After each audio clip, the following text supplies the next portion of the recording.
Salam sejahtera dalam kasih Tuhan Yesus. Semoga saudaraku sehat, tidak kurang apapun saat ini. Bapa di surga akan mencukupkan, memperlengkapi segala kebutuhan saudaraku. Baik, kita sambut hari ini dengan firman Tuhan, namun kita awali dengan penyerahan diri. Kita saat teduh. Ya Tuhan kami, kepadamu kami angkat nyanyian doa dan pujian sepanjang hari ini untuk kemuliaan Tuhan. Amin. Saudaraku, sekarang kita akan membuka hati untuk firman Tuhan, untuk kita renungkan bersama-sama. Namun kita dihantar sebuah pujian yang mengingatkan kita harus selalu setia pada Yesus Kristus sebagai sahabat kita. Songon ale-aleta Tuhan Yesus, ikon haulot tado silang nai, jalahot hita di ibana. Dan serukanlah hari ini, katakanlah, Yesus kawan yang sejati. Isedo ale-aleta, semoga berkenan di hati Yesus.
Damai sejahtera yang dari Allah Bapa yang melampaui segala akal, itulah yang memelihara hati dan jiwamu di dalam Kristus Yesus Tuhan kita. Amin. Saudara yang kami kasihi dalam nama Yesus Kristus, mari kita menyatu dengan firman Tuhan hari ini, tepatnya pada hari Jumat tanggal 10 Januari 2025. Tertulis dalam surat Rasul Paulus kepada jemaat Efesus pasal 6 ayat 14 dan 15. Efesus 6 ayat 14 dan 15 demikian dituliskan di sana. Jadi berdirilah tegak, berikat pinggangkan kebenaran dan berbaju cerahkan keadilan. Kakimu berkasutkan kerelaan untuk memberitakan Injil damai sejahtera. Demikian firman Tuhan untuk kita lakukan bersama-sama. Saudara, bagaimana kabarnya saat ini? Moga pagi yang cerah ini membawa kita kebahagiaan, sukacita, damai sejahtera, dan lanjutkanlah aktivitasmu hari ini dengan ketenangan dan harapan yang baru bahwa hari ini lebih baik dari hari kemarin. Kami ucapkan happy birthday, selamat ulang tahun bagi saudaraku yang hari ini merayakan ulang tahunnya. Panjang umur sehat selalu, Tuhan Yesus memberkati. Bagi saudaraku yang hari ini merayakan ulang tahun perkawinan, kami juga ucapkan happy wedding anniversary in Christ Jesus. Bahagia selalu bersama keluarga. Bagi saudaraku yang masih banyak pergumulan, bahkan cobaan-cobaan menerpa hidup saudara, jangan putus asa, jangan kecewa, jangan terdiam. Tapi saat kita diterpa badai, gelombang maupun sakit penyakit, di situ kita justru semakin mendekatkan diri kepada Tuhan. Pastikan bahwa Yesus Kristus akan datang melawat saudara, menjamah tubuh saudara. Saudara akan pulih dan saudara akan merasakan kuasa Tuhan itu. Saudara pasti sembuh. Amin. Saudara-saudara yang kami kasihi di dalam nama Tuhan Yesus Kristus, apa yang harus kita lakukan dalam hidup ini untuk meraih sebuah cita maupun harapan hidup? Saya yakin kita semua punya trik yang berbeda, punya cara, punya metode yang berbeda untuk menggapai sebuah tujuan. Itu hal yang lumrah dan wajar-wajar saja. Bagaimanapun manusia tidak mau berdiam diri. Dan saya sendiri tidak mau kalau hanya seorang penunggu atau penikmat saja. Tapi saya akan berusaha dengan melakukan sebuah karya, menciptakan sesuatu untuk meraih sebuah keberhasilan. Saya yakin kita semua seperti itu. Kalau yang namanya ingin maju, kecuali tidak mau maju, tapi kita mau ingin maju, sehingga kita akan meraih karir, menggapai sebuah harapan itu dengan pertolongan Tuhan. Tapi kita punya tugas lain, bukan soal makan dan minuman. Adakah di antara kita selalu juga memberikan hati pada yang satu ini? Who is that? Siapakah dia? Yaitu Tuhan. Saya bekerja bukan hanya untuk saya. Saya berbuat bukan untuk saya saja, bukan untuk keluarga, tapi saya melakukan sesuatu juga untuk kemuliaan Tuhan. Tuhan baik dan sungguh baik. Saya rasakan hidup tanpa Tuhan, saya sudah mati dalam kesia-siaan. Tapi karena saya merasakan Tuhan itu ada, maka saya melakukan sesuatu di dunia ini yang bisa menyenangkan hati orang lain, bisa mensukakan hati sesama.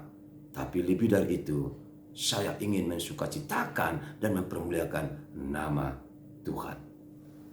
Puasa ay nebur juru Tuhani.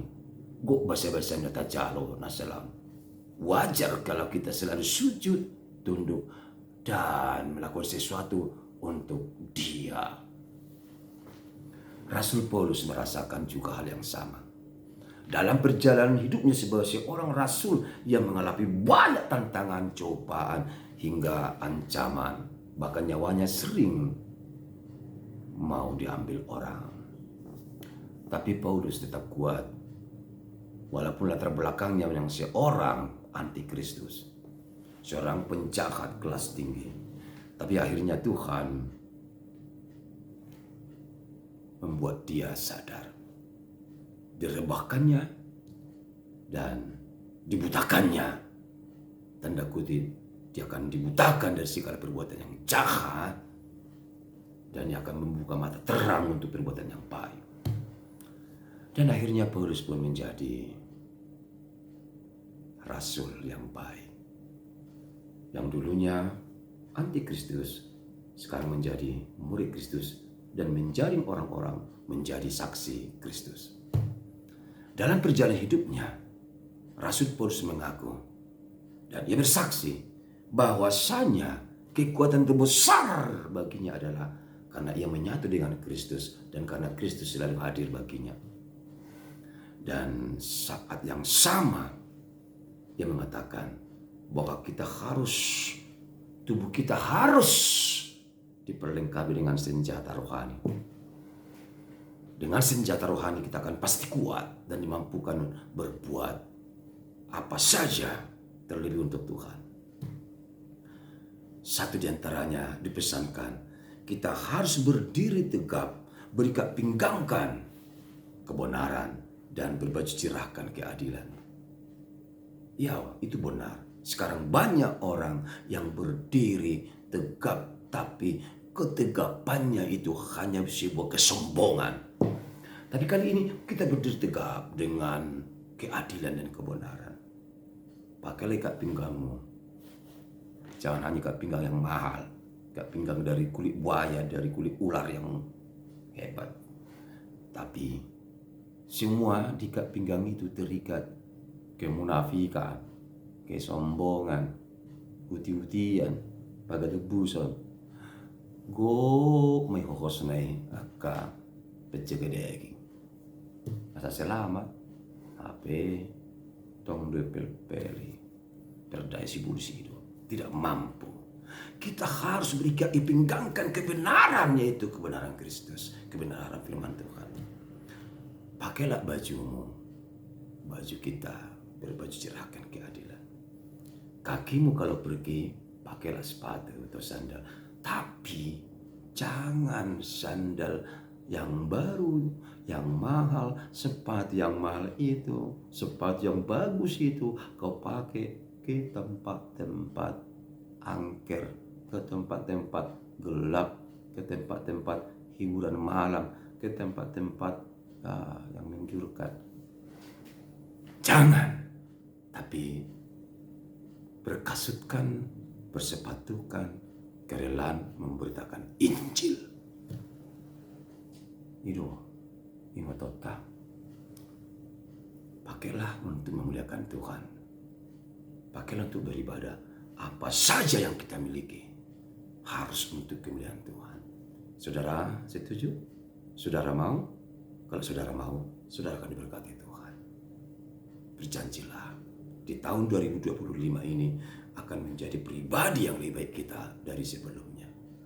Amin. Terima kasih Tuhan buat firman-Mu hari ini. Sungguh-sungguh menggugah hati, jiwa pikiran kami untuk menyatu dengan-Mu Tuhan. Amin. Bagi selalu bersama Tuhan. Sukses.